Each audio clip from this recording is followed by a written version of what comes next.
بسم اللہ الرحمن الرحیم الرحمن علم القرآن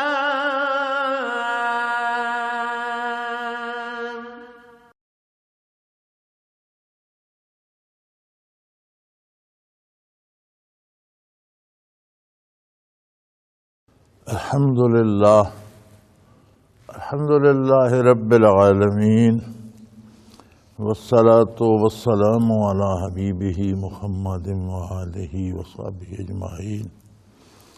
اعوذ باللہ من الشیطان الرجیم، بسم اللہ الرحمن الرحیم۔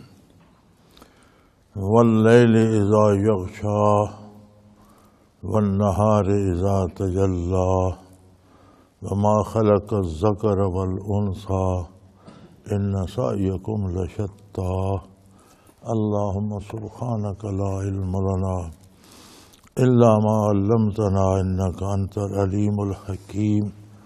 مولاي صل وسلم دائما ابدا علی حبیبک خیر الخلق کلہم۔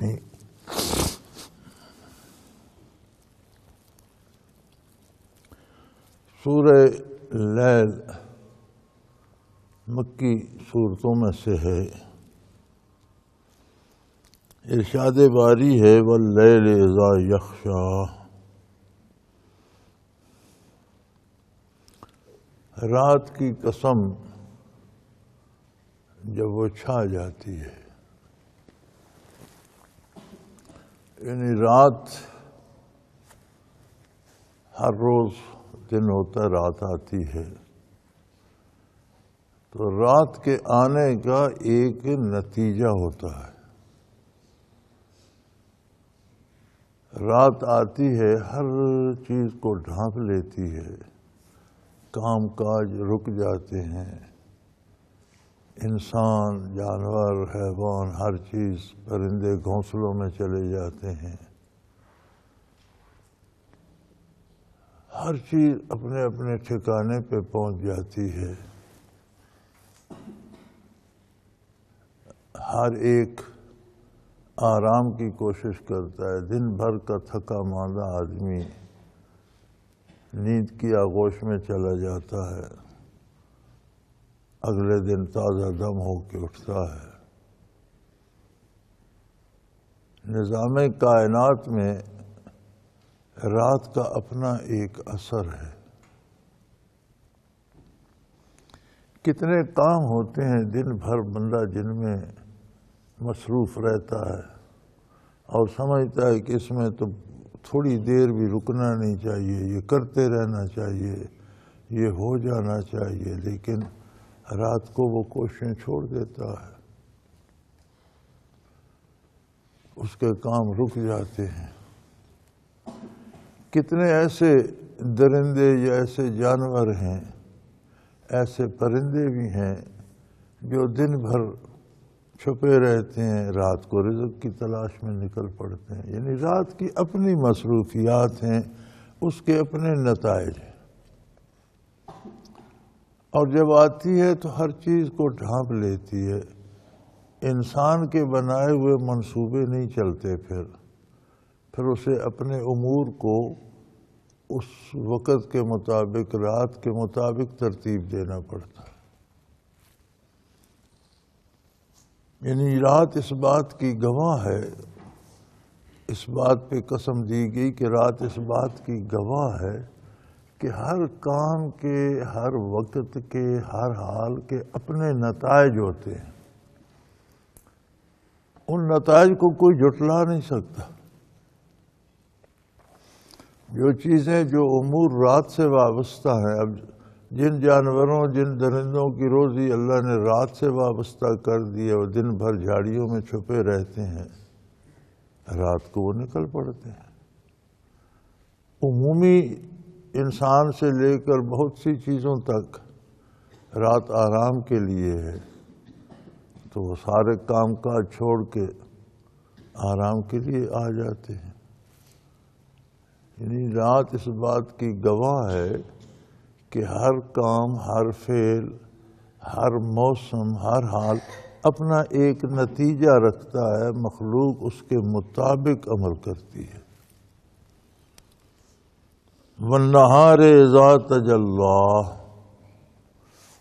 اور قسم ہے دن کی جب وہ چمک اٹھتا ہے، روشن کر دیتا ہے، ہر طرف ہر چیز روشن ہو جاتی ہے، مخلوق زندہ ہو جاتی ہے، دن کا شور، کاروبار، کام کاج، مصروفیات پھر سے شروع ہو جاتی ہیں، ہر کوئی اٹھ کر تازہ دم ہو کر پھر سے اپنے کام کاج میں لگ جاتا ہے۔ گویا دن اس بات پہ گواہ ہے کہ جب دن آتا ہے تو نتائج بدل جاتے ہیں، کردار بدل جاتے ہیں، سوچ بدل جاتی ہے، سارا نظام بدل جاتا ہے۔ رات کا اپنا نظام ہے، رات آتی ہے تو وہ دن بھر کی مشقتیں، محنتیں رک جاتی ہیں، دن آتا ہے تو لوگ بستروں سے نکل پڑتے ہیں، رات بھر آرام کرنے کے بعد کام میں لگ جاتے ہیں۔ تو ہر حال جو ہے وہ اپنا ایک نتیجہ رکھتا ہے، قدرتی، فطری، جس سے انکار نہیں کیا جا سکتا۔ ہر حالت اس بات پہ گواہ ہے کہ اس کا ایک حتمی نتیجہ ہے اور اس نتیجے کو بدلا نہیں جا سکتا۔ وما خلق الذکر والانثی، اور اس ذات کی قسم جس نے مذکر اور مؤنث پیدا فرمائے، نر اور مادہ پیدا فرمائے۔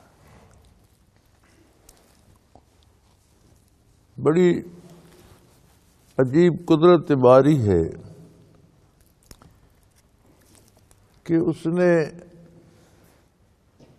تمام مخلوق میں نر و مادہ پیدا فرما دی ہیں، حتیٰ کہ درختوں تک میں نر درخت ہیں، مادہ درخت ہیں، پرندوں میں، کیڑوں مکوڑوں میں، انسانوں میں۔ اب جس بھی جنس کا نر ہے، انسان ہے یا حیوان ہے، وہی جنس ہے اس کی بھی، وہی نسل ہے، وہی ماں باپ ہیں، وہی ماحول ہے، وہی گھر ہے، وہی مکان ہے۔ بیٹا پیدا ہوتا ہے، وہی اس کی والدہ ہے، وہی اس کا والد ہے، وہی چھت ہے، وہی گھر ہے، وہی کمرے ہیں، وہی غذا ہے، وہی لباس ہے۔ بیٹی پیدا ہوتی ہے، اس کے بھی وہی والدین ہیں، وہی ماں ہے، وہی باپ ہے، لیکن بیٹے کا کردار اپنا ہے، بیٹی کا کردار اپنا ہے۔ بیٹے کی ساخت جسمانی اپنی ہے، بیٹی کی اپنی ہے۔ بیٹے کا قد کاٹ اپنا ہے، بیٹی کا اپنا ہے۔ بیٹے کا لباس اپنا ہے، بیٹی کا اپنا ہے۔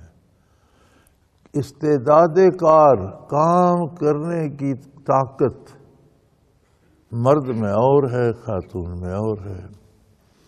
کام کرنے کا فطری رجحان مرد کا اپنا ہے، خاتون کا اپنا ہے۔ ذمہ داریاں اس کی اپنی ہیں، اس کی اپنی ہیں۔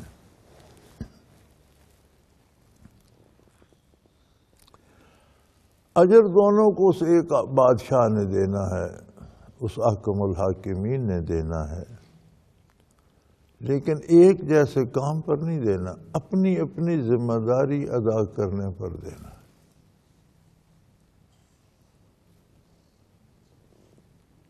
مثلا باپ کے ذمہ ہے کہ وہ حلال رزق جائز وسائل سے پیدا کر کے اولاد کو پالے۔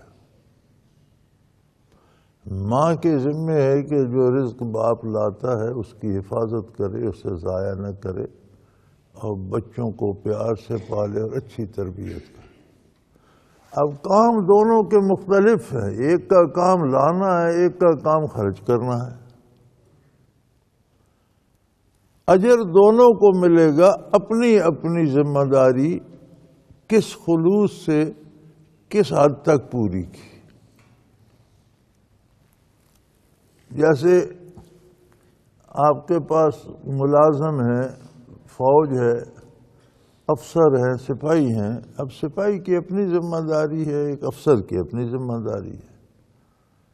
سپاہی کو اگر انعام ملے گا تو اس کی اپنی جو ذمہ داری ہے اسے اچھی طرح ادا کرنے پر ملے گا. افسر کو ملے گا تو جو اس کی اپنی ذمہ داری ہے وہ پوری کرنے پر ملے گا. ایسا نہیں ہوتا کہ سپاہی نے افسر کا کام کیا اسے انعام ملا، یا افسر نے سپاہی کی ڈیوٹی دی اسے انعام. ایسا نہیں ہوتا. اسی طرح مرد و عورت اجر میں برابر ہیں، مالک دونوں کا ایک ہے، لیکن یہ بتا رہا ہے، یہ تخلیق انسانی بتا رہی ہے کہ ہر شخص کے ہر کام کے نتائج اپنے ہیں.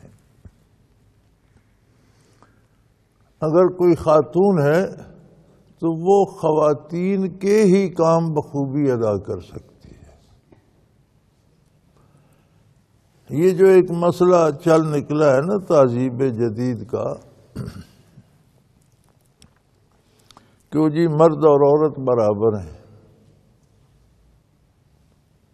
یہ اس فکرے کے علمبردار کہاں تھے جب نور اسلام طلوع ہوا اور آقا نامدار صلی اللہ علیہ وسلم مبعوث ہوئے؟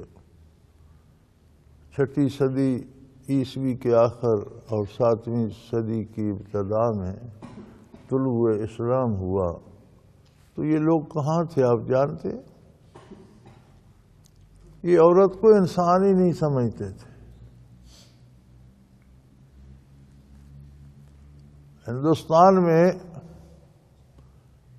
خامد مر جاتا تو زندہ عورت کو اس کے ساتھ جلا دیا جاتا تھا. یعنی عورت کی قیمت یہ تھی.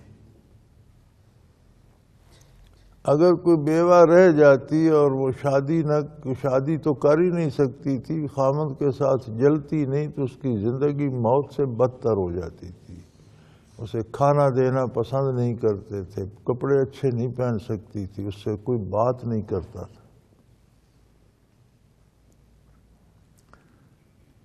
افریقہ میں ایک سیاح کی ڈائری پڑھ رہا تھا تو اس نے کہا کہ میں ایک جگہ پہنچا تو ایک بڑھیا گوشت پکا رہی تھی تو اس نے مجھے لا کے دیا کہ بہت مزیدار گوشت پکا اور یہ بوٹی سب سے لذیذ ہے، یہ میں تمہیں دیتی ہوں. تو میں نے پوچھا کہ یہ کس چیز کا گوشت ہے جو بڑا شوق سے پکا رہی ہو؟ تو کہنے لگی یہ جو ہمارا قبیلہ ہے نا، اس میں ایک عورت تھی جوان اور اس کی 2 4 5 سال شادی رہی تو اس کے اولاد نہیں تھی تو میاں نے گھر سے نکال دیا اور شادی کے بعد والدین تو گھر میں آنے نہیں دیتے تو وہ جنگل میں چلی گئی تو میرے بیٹے اس کا شکار کر کے لائے تھے، یہ اس کا گوشت ہے اور یہ جو بوٹی میں تمہیں دے رہی ہوں یہ بازو کی مچھلی کی بوٹی ہے، یہ بڑی لذیذ ہوتی ہے.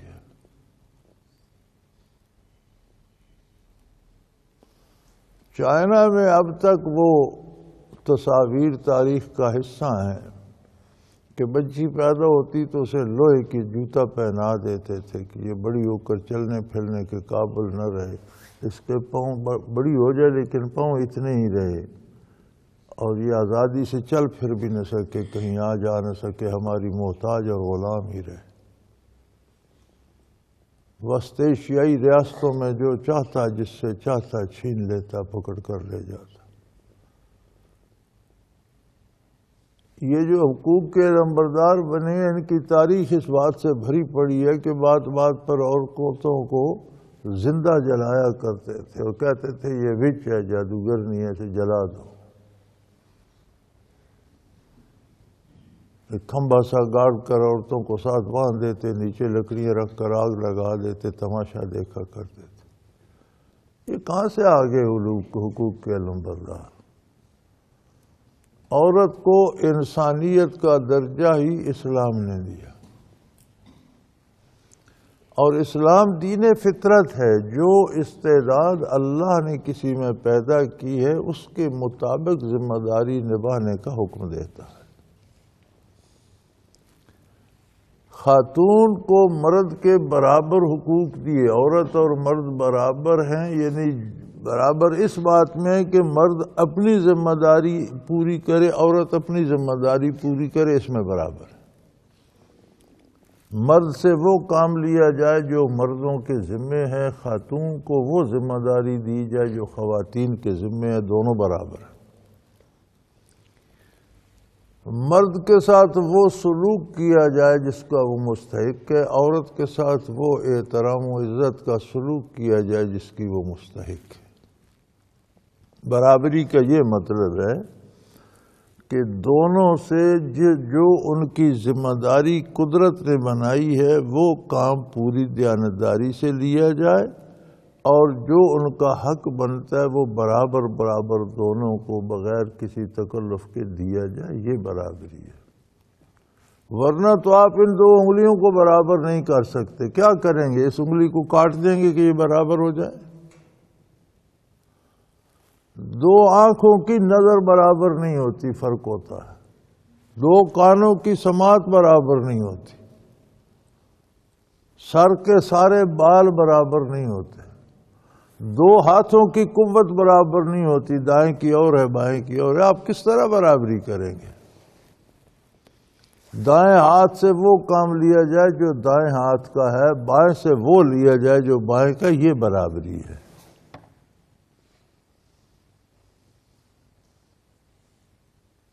تو اس برابری کو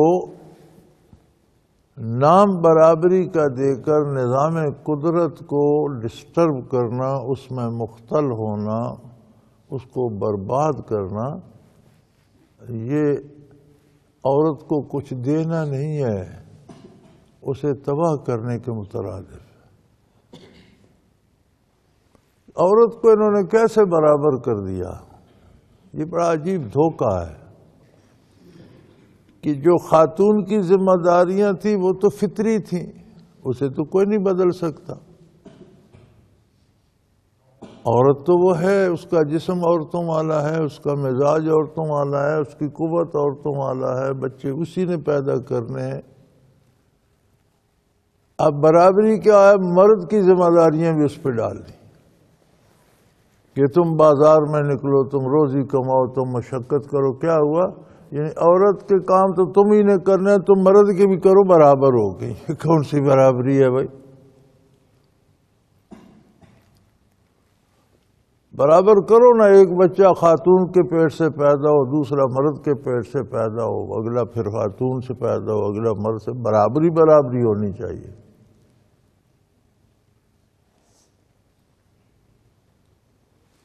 تو جو چیزیں فطری ہیں، تخلیقی ہیں، ان میں برابری کا مفہوم اسلام میں یہ ہے کہ جو چیز جس کام کے لیے ہے پوری دیانتداری سے وہ کام اس سے لیا جائے، دونوں سے برابر سلوک کیا جائے۔ جو جس کا کام نہیں ہے اس کا بوجھ اس پر نہ ڈالا جائے۔ جو جس کا حق بنتا ہے بلا تکلف اسے پہنچایا جائے، اس کے حصول میں دونوں برابر ہیں۔ ایک سپاہی اور ایک جرنیل برابر ہیں، سپاہی کو سپاہی کی تنخواہ بلا تکلف مل جائے، جرنیل کو جرنیل کی تنخواہ بلا تکلف مل جائے۔ یہ برابری نہیں ہو سکتی کہ جرنیل اور سپاہی کی تنخواہ ایک برابر کر دو۔ کوئی کر سکتا ہے معاشرے؟ تو یہ دھوکہ ہے، یہ فراڈ ہے، اور خاتون کو رسوا کر دیا گیا۔ کیا عزت بچی خاتون کی؟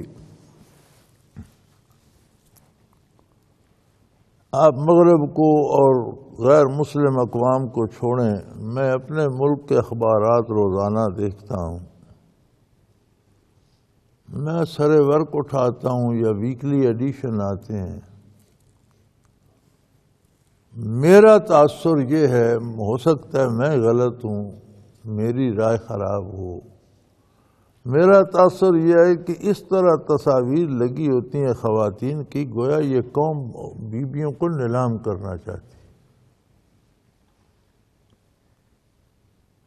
کوئی شرم نہیں ہے، کوئی حیا نہیں ہے، کوئی اللہ کا خوف نہیں ہے، کوئی آخرت کی فکر نہیں ہے۔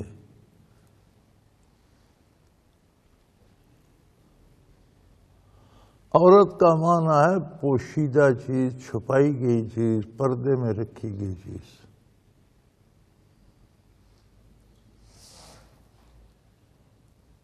تو جو چیز، جو فرد اخباروں کی زینت بن گیا، وہ عورت کیسے رہا؟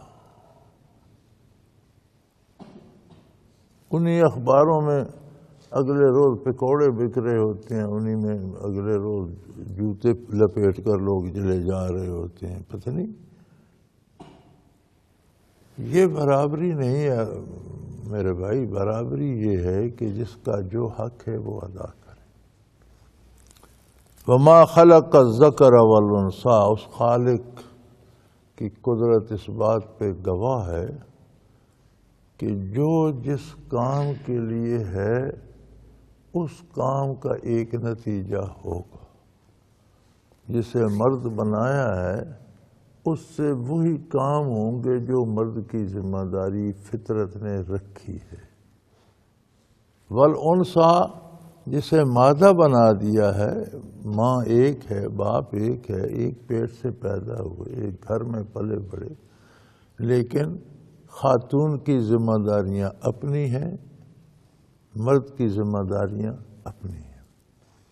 اس کا قد کاٹ اپنا ہے، اس کا اپنا ہے، اس کی جسمانی قوت اپنی ہے، اس کی اپنی ہے، اس کی ذہنی قوت اپنی ہے، اس کی ہر چیز، مزاج تک اپنے اپنے ہیں۔ ان سعیکم لشتی،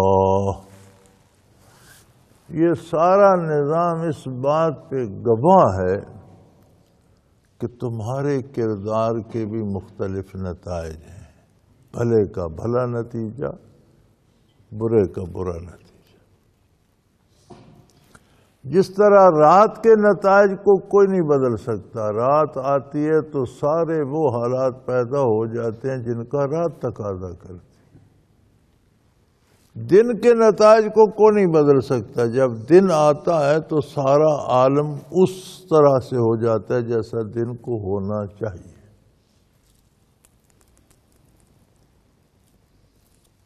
اللہ کریم نے نر و مادہ پیدا کر دیے، انہیں کردار بانٹ دیا، اس کے نتائج بانٹ دیے۔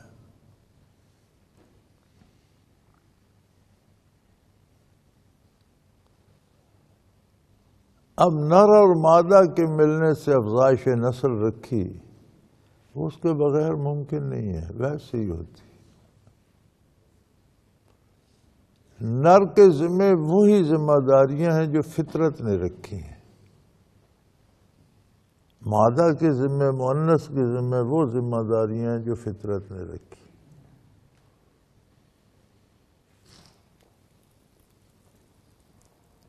ان سعیکم لشتی، یہ ساری باتیں اس بات پہ گواہ ہیں کہ تمہارے کردار بھی مختلف ہیں، کسی کا کردار بھلا ہے، کسی کا برا ہے۔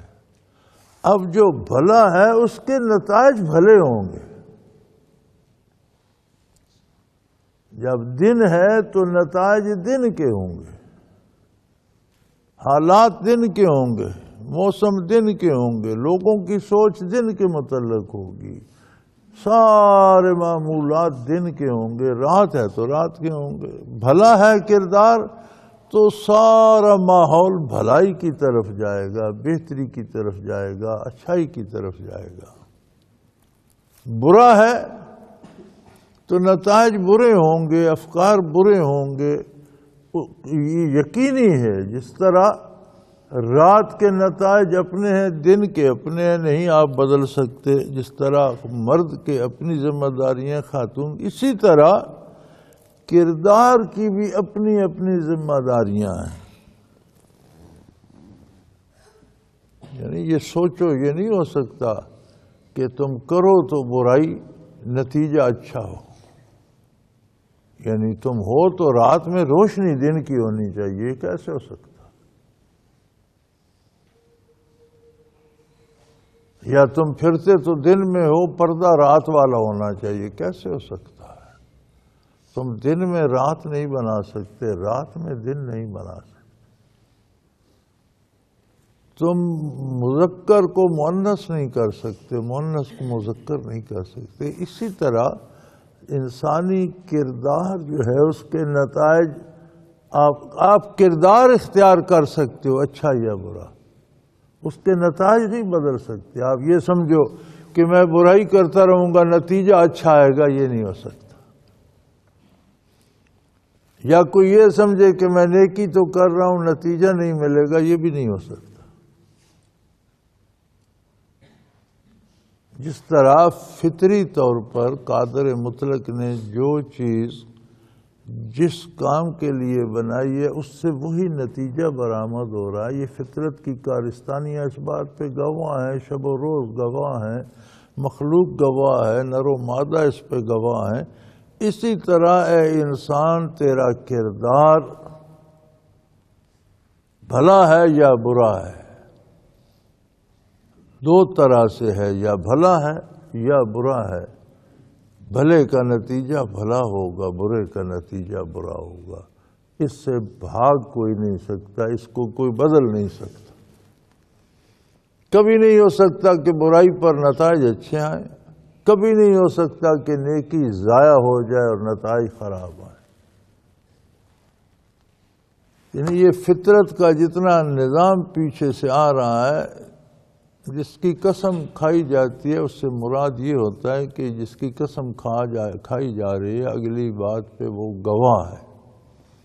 اسی لیے حدیث شریف میں ممانعت آئی ہے کہ کسی بات پر قسم کھانی ہو تو اللہ کی قسم کھاؤ کہ ہر بات پر وہی ذات گواہ ہے، اللہ کریم کے علاوہ کسی کی قسم کھانا جائز نہیں ہے۔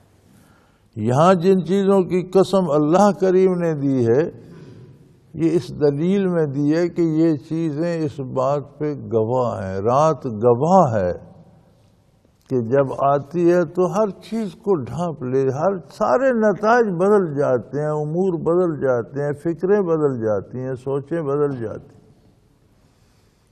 سارا دن جو کام کرنے کی تیاری کرتے ہیں وہ رات آتی ہے تو سونے کی تیاری میں لگ جائے، ساری فکریں، ساری سوچیں، سارا نظام بدل جاتا ہے۔ دن طلوع ہوتا ہے تو ہر کوئی بستر جھاڑ کے اٹھ کے کھڑا ہو جاتا ہے، حیات پھر سے شروع ہو جاتی ہے۔ رات کے اپنے نتائج ہیں، دن کے اپنے نتائج ہیں۔ جسے مذکر پیدا کیا ہے اس کے اپنے نتائج ہیں، جسے مؤنث پیدا کیا ہے اس کے اپنے نتائج ہیں۔